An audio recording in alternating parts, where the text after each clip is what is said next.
Hello guys, welcome back to my YouTube channel. Guys, पिछली videos में हमने rest of the operating system जो हमारे बच गए थे उसके बारे में हमने बात करी थी और प्रोसेस स्टेट्स के बारे में हमने बात करी थी। ठीक है, प्रोसेस स्टेट्स में मैंने क्या बताया था आपको कि काफ़ी सारी मान लो अगर प्रोग्राम एग्जीक्यूशन में है तो वो एक प्रोसेस होता है और उसकी काफ़ी सारी स्टेट्स होती हैं जो कि हमने पिछली वीडियोज़ में देखी थी।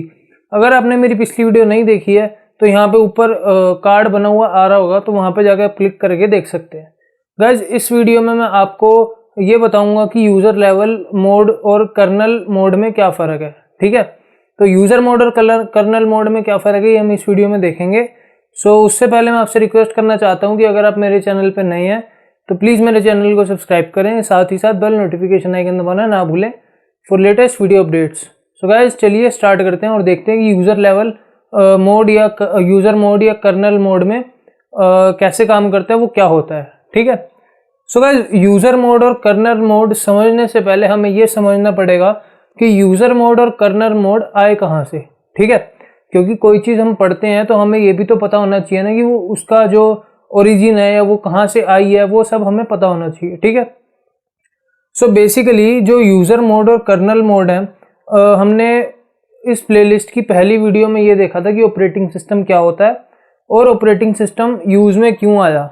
ठीक है, अगर आपने मेरी वो वाली वीडियो नहीं देखी तो मैं उसका लिंक भी डिस्क्रिप्शन में दे दूंगा, वहाँ से जाके आप देख सकते हैं।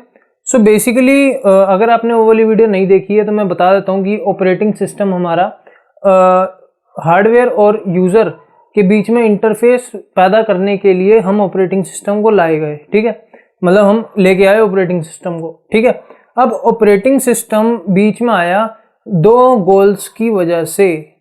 मतलब ऑपरेटिंग सिस्टम जो मतलब जिस वजह से वो ऑपरेटिंग सिस्टम आया, सो वो दो वजह ये थी कि पहला तो कन्वीनियंस प्रोवाइड करता था और दूसरा वो करता था एफिशिएंसी प्रोवाइड। ठीक है, सो कन्वीनियंस और एफिशिएंसी।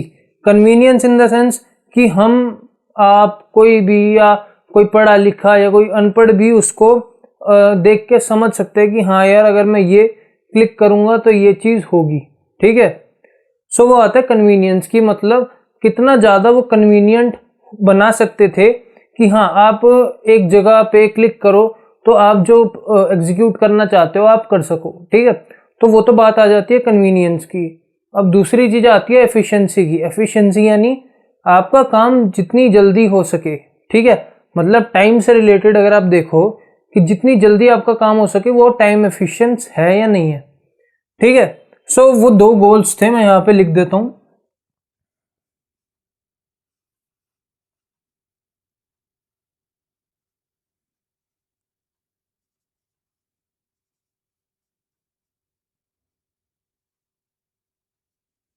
ठीक है, सो ये दो हमारे गोल्स थे। अब देखा जाए तो कन्वीनियंस तो हमें मिल गई, एफिशिएंसी भी हमें मिल गई। ठीक है, अब ये जो दो मोड आते हैं, यूजर मोड और कर्नल मोड, तो ये क्या कहते हैं, एफिशिएंसी प्रोवाइड करने में या आप मान लो कन्वीनियंस प्रोवाइड करने में काफ़ी बड़ा इनका रोल है। ठीक है, अब वो आए कैसे? हमने ऑपरेटिंग सिस्टम लाते वक्त तो ये बोल दिया कि कन्वीनियंस और एफिशिएंसी हमें मिलेगी, लेकिन वो कैसे मिलेगी, उसके लिए ये दो मोड बनाए गए, कर्नल मोड और यूज़र मोड। अब ये यूज़र मोड और कर्नल मोड होते कहाँ हैं? कोई कहता है ये मेमोरी में होते हैं। ठीक है, कोई कहता है ये मान लो मेमोरी का ही पार्ट है। ठीक है, कोई कहता है ये ऑपरेटिंग सिस्टम के पार्ट है, लेकिन ऐसा कुछ नहीं है। ये यूज़र मोड और कर्नल मोड सीपीयू के पार्ट हैं। ठीक है, सीपीयू के अंदर ही होते हैं यूज़र मोड और कर्नल मोड। आप ये समझ सकते हो कि सीपीयू के अंदर ही होते हैं। ठीक है, अब कैसे समझोगे आप यूज़र मोड और कर्नल मोड? अब यूज़र मोड क्या होता है? देखो, यूज़र मोड इसमें लिखा हुआ है यूज़र मोड। अब यूज़र मोड को देखते ही आप ये समझ सकते हो कि ये यूज़र के लिए बना होगा। ठीक है, यूज़र मतलब कोई भी चीज़ एग्जीक्यूट करे या एप्लीकेशन कोई भी चलाए तो उसके लिए यूज़र मोड है। कर्नल मोड क्या है? कर्नल मोड आगे वीडियो में बताऊंगा, आगे इस वीडियो में, कि कर्नल मोड काफ़ी इंपॉर्टेंट काम करने के लिए इस्तेमाल होता है।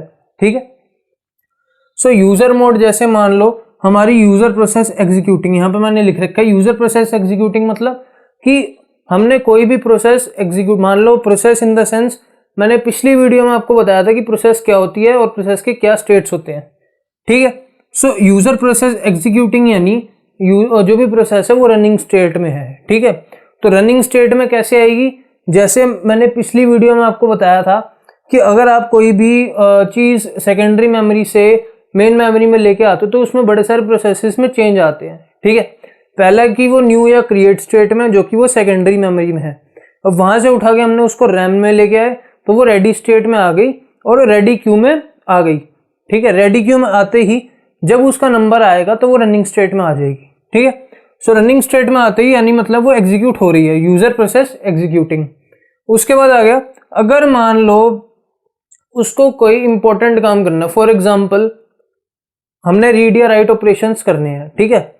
या चलो छोड़ो, एक मैं आपको एग्जांपल देता हूँ। हमने कोई भी नोटपैड खोला या कोई भी हमने एप्लीकेशन खोला जो कि operating system, Windows operating system के अंदर हम इस्तेमाल करते हैं या किसी भी ऑपरेटिंग सिस्टम के अंदर। मैं विंडोज पर्सनली यूज़ करता हूँ तो इसलिए आपको विंडोज ऑपरेटिंग सिस्टम का एग्जाम्पल देता हूँ। फॉर एग्जाम्पल मान लो हमने विजुअल स्टूडियो खोला, माइक्रोसॉफ्ट ऑफिस खोल लिया, वर्ड, एक्सेल, कुछ भी हमने खोल लिया, ठीक है। सो वहां पे हमने उसको खोला तो वो एक आता है यूजर प्रोसेस, ठीक है। मतलब खोलने तक, मतलब रन करने तक उसका यूजर प्रोसेस आया, ठीक है। उसके बाद मान लो अगर हमने कोई रीड राइट ऑपरेशन परफॉर्म करना है तो उसके लिए आता है हमारा सिस्टम कॉल। अब सिस्टम कॉल क्या होता है ये डिटेल में आपको आगे इस प्लेलिस्ट की आगे वीडियोस में आपको बताऊंगा। इस टॉपिक के बाद सिस्टम कॉल ही हमारा अगला टॉपिक होने वाला है। तो सिस्टम कॉल बेसिकली होती क्या है, सिस्टम कॉल एक ऐसी कॉल होती है जो कि आपको हार्डवेयर या जो भी आपने रीड राइट ऑपरेशन परफॉर्म करना है तो उसकी ये सिस्टम कॉल जनरेट करके देता है यूजर मोड, ठीक है। यूजर मोड सिस्टम कॉल उसकी जनरेट करके देता है। यहाँ पे कॉल्स सिस्टम कॉल, तो मान लो कोई भी प्रोसेस रनिंग में अगर जा रही है या रनिंग हो रही है और अगर उसको कोई read and write operation perform करना है जो कि काफी क्रूशियल ऑपरेशन होता है कर्नल मोड का, तो वो परफॉर्म करना है तो वो सबसे पहले उसकी सिस्टम कॉल जनरेट करेगी, ठीक है। तो सिस्टम कॉल मान लो उसने राइट ऑपरेशन हमें परफॉर्म करना है तो उसने राइट सिस्टम कॉल जनरेट करी, ठीक है। या रीड करना है तो रीड सिस्टम कॉल उसने जनरेट करी, ठीक है। सो मान लो रीड सिस्टम कॉल उसने जनरेट करी तो वो यहाँ पे इस पॉइंट पे वो जनरेट करेगी। तो जनरेट करने के बाद अब देखो यहाँ पे मैंने लिख रखा है यूजर मोड की जो बिट होती है वो 1 होती है और कर्नल मोड की जो बिट होती है वो 0 होती है। वो मैंने ऐसा क्यों लिखा है, क्योंकि हमें तो पता है, ठीक है, डायग्राम में देख के हमें तो पता चल रहा है कि ये यूजर मोड है, ये कर्नल मोड है, लेकिन जो सीपीयू है, ठीक है, उसको नहीं पता कि कब मैं कर्नल मोड पे जा रहा हूं और कब मैं उस पे यूजर मोड पे जा रहा हूं, ठीक है। सो बेसिकली डिफरेंस उसको पता चले तो उसकी वजह से बिट 1 और बिट 0, क्योंकि वो बिट की फॉर्म में ही जज करता है या मान लो बिट की फॉर्म में ही एग्जीक्यूट करता है, ठीक है। सो मान लो अगर बिट 1 है तो सीपीयू समझ जाएगा कि ये जो है प्रोसेस ये यूजर लेवल की प्रोसेस है, ठीक है। अगर मान लो बिट 0 हो गया तो वो ये समझ जाएगा कि अब ये यूजर मोड की प्रोसेस नहीं रही, ये अब कर्नल मोड की प्रोसेस हो चुकी है, ठीक है। यूजर मोड और कर्नल मोड ऐसी हैंडशेक फिनोमेना से काम करते हैं। कभी यूजर मोड में प्रोसेस चलेगी, कभी कर्नल में, फिर यूजर में, फिर, और ये सब इतनी जल्दी होता है कि हमें पता नहीं चल पाता, क्योंकि काफ़ी नैनो मिली सेकेंड्स का ये काम होता है। और जैसा कि आपको पता ही है कि जो हमारा हार्डवेयर होता है वो काफ़ी फास्ट होता है, ठीक है। तो हम थे यहाँ पे कॉल सिस्टम कॉल। अब राइट की सिस्टम कॉल उसने जनरेट करी, और लेकिन अगर उसको यहाँ जाना है कर्नल में तो उसने प्रोसेस तो जनरेट कर ली, ठीक है, जो राइट सिस्टम कॉल उसने जनरेट कर ली, लेकिन उसको अगर कर्नल मोड में जाना है तो वैसे ही थोड़ी चला जाएगा कि हाँ मतलब इसने प्रोसेस बनाई और वो चला गया कर्नल मोड में। नहीं, ऐसा नहीं होता। होता क्या है बेसिकली, यहाँ पे अगर मान लो यूजर मोड में उसने सिस्टम कॉल जनरेट करी है जो कि हम राइट कर रहे हैं, रीड कर रहे हैं, कोई भी कर रहे हैं, ठीक है, तो उसकी जो बिट होगी, फाइनल बिट जो होगी वो 1 होगी। अब उसको कर्नल मोड में जाने के लिए बिट 0 करनी पड़ेगी। अब वो बिट 0 कैसे करेगा, यहाँ पे कमांड दे देगा कि set mode bit equals to 0, ठीक है, before switching to kernel mode. Kernel mode में जाने से पहले आप जो अपनी बिट है या मान लो मोड बिट आप जिसको यहाँ पे कहते हो set mode bit equals to 0, तो 0 कर ले, ठीक है, 0 कर लेगा। उसके बाद ये कर्नल में आके पहुंचेगा, मतलब कर्नल में इसने एंट्री ले ली 0 बिट करने के बाद, ठीक है। तो 0 बिट करने के बाद एग्जीक्यूट सिस्टम कॉल। अब यहाँ पे जो सिस्टम कॉल जनरेट हुई है, मान लो रीड की हुई है, राइट की हुई है, मूव की हुई है, शिफ्ट की हुई है, जो मर्जी सिस्टम कॉल यहाँ पे जनरेट हुई है, ठीक है। सो यहाँ पे जो जनरेट हुई है अब यहाँ पे वो एग्जीक्यूट हो जाएगी, ठीक है। अब यहाँ पे एग्जीक्यूट हो गई, तो अब एग्जीक्यूशन के बाद ये यहाँ पे थोड़ी रहेगा। जब इसकी यूजर मोड की जो प्रोसेस थी वो कर्नल मोड में आके एग्जीक्यूट हो रही है, तो साफ सीधी बात है कि ये वापस यहाँ पे भी आएगी, ठीक है। सो ये वापस कैसे आएगी, जैसे यहाँ से यहाँ पे आई थी, मतलब यूजर लेवल से कर्नल लेवल में आई थी, switch mode bit equals to 0, तो यहाँ पे switch mode bit equals to 1 हो जाएगा, ठीक है, यूजर मोड में एंटर करने से पहले। तो ऐसे ही यहाँ पे एंटर करेगा तो बिट 1 हो जाएगी, तो रिटर्न टू यूजर मोड, सीधा यहाँ पे मैंने लिख रखा है कि यूजर मोड से रिटर्न, मतलब रिटर्न कर जाओ सिर्फ यूजर मोड पे, कर्नल मोड से यूजर मोड तक, ठीक है। सो ये बेसिकली हमारा ऑपरेशंस परफॉर्म ऐसे होते हैं, यूजर लेवल और कर्नल लेवल, या यूजर मोड और कर्नल मोड में भी आप कह सकते हो। तो बेसिकली ये जो फिनोमिना हुआ यूजर मोड और कर्नल मोड का, ये सीपीयू का ही पार्ट है, और क्या कहते हैं, कन्वीनियंस और एफिशिएंसी को मेंटेन करने के लिए ये दोनों पार्ट सीपीयू के काफ़ी इंपॉर्टेंट हैं, ठीक है। सो इसके पूरे मैंने नोट्स आपको डिस्क्रिप्शन में दे रखे हैं, आप वहाँ से जाके चेक कर सकते हैं।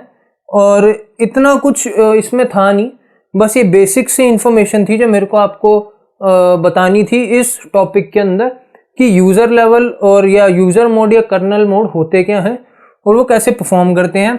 बाकी अगली वीडियो में हम सिस्टम कॉल के बारे में जानेंगे और ये देखेंगे कि सिस्टम कॉल बेसिकली होती क्या है, कितने तरह की सिस्टम कॉल्स होती हैं जो कि आप एक ऑपरेटिंग सिस्टम या आप एक सीपीयू के अंदर इस्तेमाल करते हो, ठीक है। सो अभी के लिए इतना ही, बाकी मैं आशा करता हूँ कि आपको ये वाली वीडियो अच्छी लगी होगी। सो अगर आपको ये वीडियो अच्छी लगी है तो प्लीज़ इस वीडियो को लाइक करें, साथ ही साथ अगर आप मेरे चैनल पर नए हो तो मेरे चैनल को सब्सक्राइब करें। और अभी के लिए इतना ही, मिलते हैं अगली वीडियो में, और अगली वीडियो हमारी सिस्टम कॉल्स होने वाली है। So till then I will see you next time.